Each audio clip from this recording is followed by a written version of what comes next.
ಕೊರಟಗೆರೆ ಪಟ್ಟಣದಲ್ಲಿ ಅಯ್ಯಪ್ಪ ಸ್ವಾಮಿ ಕಟ್ಟಡ ಸಮಿತಿ ಹಾಗೂ ಅಯ್ಯಪ್ಪ ಸ್ವಾಮಿ ಸೇವಾ ಸಮಿತಿ ಏರ್ಪಡಿಸಿದ್ದ ನೂತನ ಅಯ್ಯಪ್ಪ ಸ್ವಾಮಿ ದೇವಾಲಯಕ್ಕೆ ಶಂಕುಸ್ಥಾಪನೆಯನ್ನು ಸಿದ್ದರಬೆಟ್ಟ ರಂಭಾಪುರಿ ಕಾಸಾ ಶಾಖಾ ಮಠದ ಶ್ರೀ ವೀರಭದ್ರ ಶಿವಾಚಾರ್ಯ ಸ್ವಾಮೀಜಿ ನೆರವೇರಿಸಿದರು.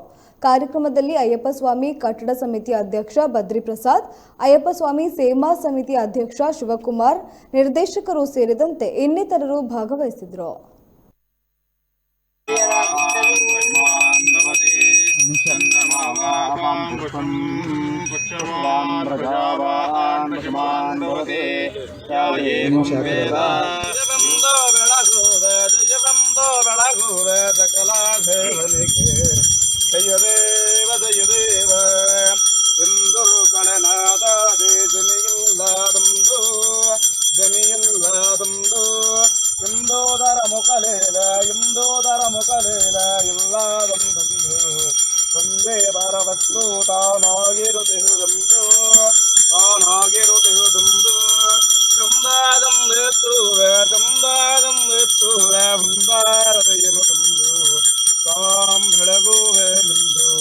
ಜಯ ದೇವ